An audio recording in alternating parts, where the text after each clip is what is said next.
modernity, cost-effectiveness, compatibility, speed, and certainty are the 5 keywords to describe the characteristics of Korean weapon systems. These are the well-known facts, so today let me talk about something different. Big picture, grand strategy which brings all these changes to reality. This is a world arms export by countries. If you look at the chart on the right, you can find a new entry. Yes, that's South Korea. South Korea struck a massive deal with Poland and is expected to be ranked in the world's top 5 in 2022. Poland is buying 980 K2 Black Panther tanks, 648 self-propelled K9 howitzers, and 48 Fa-50 fighter jets. Today, let's talk about the main driving forces behind the emergence of South Korea as a major arms exporter. Look at the picture on the cover of The Economist. This one tells you what strategy America needs to contain China. South Korea is between the US and the UK. People who don't know well about South Korea may feel strangely about this, but actually South Korea is a key country in this strategy. And this picture vividly shows its importance by placing it between the 2 major Western powers, the US and the UK. This photo will definitely reassure you. It's taken from the G7 summit held in the UK in June 2021. Just before the summit, the US lifted 42-year-old missile restrictions on South Korea. Right after the summit, international community reclassified South Korea as a developed economy. At the end of 2021, the US started to say Russia could invade Ukraine.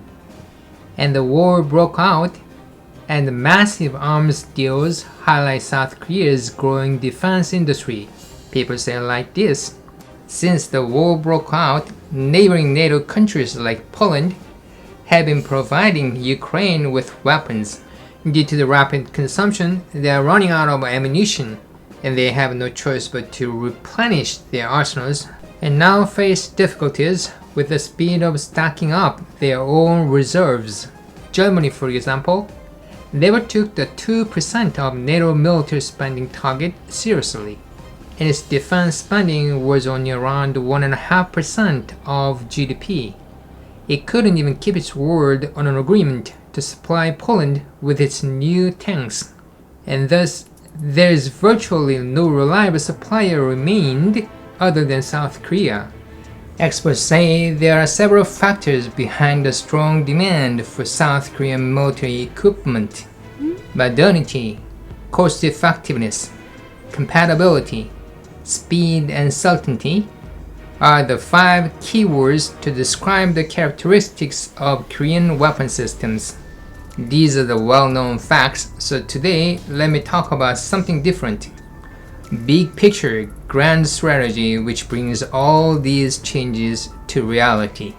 There's one dominant player in the global arms trade, the United States. So if you think about it from the perspective of the US, you can see the big picture. The United States is now preparing for large-scale combat operations against a near-peer adversary. And that is a huge shift from 20 years of counterinsurgency operations that we conducted in Iraq and Afghanistan. Near-peer adversary. Here, near-peer adversary means China. The US is preparing for a war against China. Target battlefield is here. Aircraft, missiles, and ships move towards Taiwan. The US is waiting for China to take the bait. Let me explain this further in a separate video and stay focused on today's topic. If any conflict arises in this region, there's high chances that it would escalate into a large-scale war between the 2 dominant powers, the US and China. That's the reason why the US needs some preparations. and establishing South Korea as a solid international powerhouse in the global defense industry is part of those preparations. This is the military spending by the US, China, and Russia. China is showing a steady upward trend. As the size of its economy grows, so does the size of its military spending, and the total amount is getting closer to that of the US.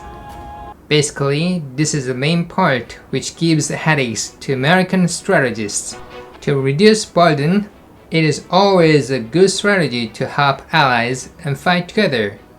And the country that emerges in this situation is South Korea, Asian manufacturing hub and the world's dominant player in steel, automobiles, shipbuilding, semiconductors, nuclear power plant, communication equipment, and IT industry. Faced with a persistent threat of conflict with its northern neighbor, South Korea has maintained a steady trajectory of military modernization and is now increasingly relying on advanced platforms, systems, and technologies that are made in Korea to counter that threat. In addition, South Korea has a long history of military alliance with the US, aiding it in every war since the Vietnam War. In East Asia, Japan is also of great importance to the US, but American strategists know well about its ambition for hegemony, and the wounds it suffered during the World War II are so deep.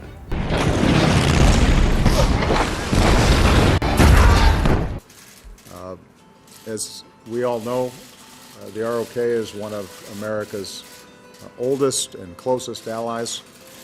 Our alliance remains the linchpin of peace and security, not just on the Korean peninsula, but across the region.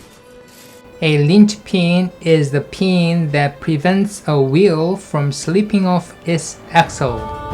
It's a good metaphor to express the importance of South Korea to the US. But the term itself is somewhat passive. Actually, the alliance can serve as a leverage, and more American strategists realize it. That's where this strategy comes in: effective division of labor. As with all things, it's much more effective to supply arms to the Allies with a division of labor. If you list the main weapons of South Korea and the US by price, you'll see this picture. Best-selling items of South Korea are low-cost weapons, less than $50 million per unit.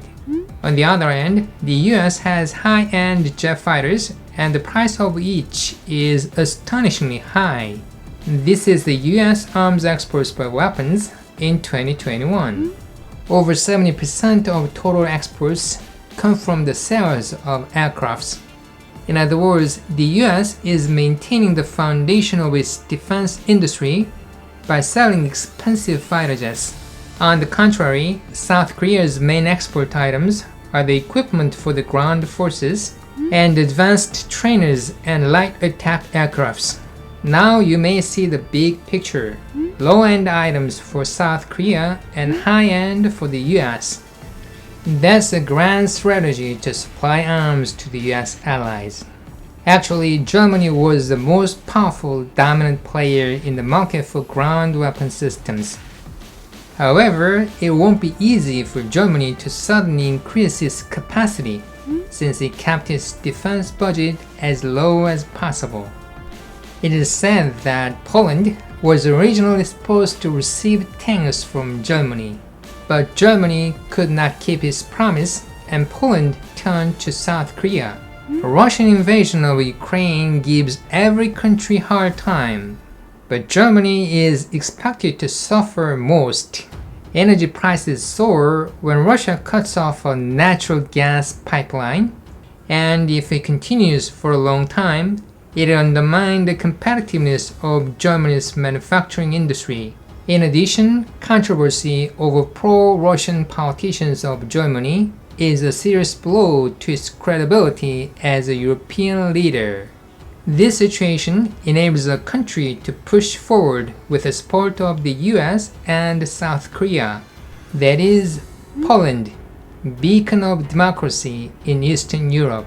Compared to Western European counterparts, overall level of wages in Poland is still low, so there is room for economic growth. Poland shares border with Belarus, whose territory has been used as a staging ground for Russian troops before Russia's invasion of Ukraine. In order to reinforce NATO's eastern flank, the US and EU countries have no choice but to help Poland to increase its defense capabilities.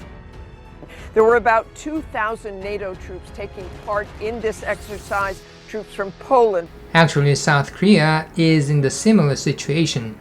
South Korea has been one of the largest FDI investors in Poland ever since the two countries signed a strategic partnership in 2013. The countries that invest the most in Poland are the United States and South Korea. It's mutually beneficial to both countries. South Korea needs a production base and a gateway to the European Union, and Poland needs momentum to expand its industrial base. The two nations' cooperation covers many areas from infrastructure to electric mobility. Owing to this massive arms deal, now one more has been added: defense industry. It will strengthen security cooperation between the two countries and provide a base for further development. South Korea and Poland is at the center of the US defense strategy, one in Asia and one in Europe. Increasing production capacity for military equipment in Asia and Europe is crucial to deal with the growing threat of China and Russia. The next 100 years will be the era of Asia, and herein lies the reason why South Korea is chosen as the main partner of the US to supply military equipment to its allies.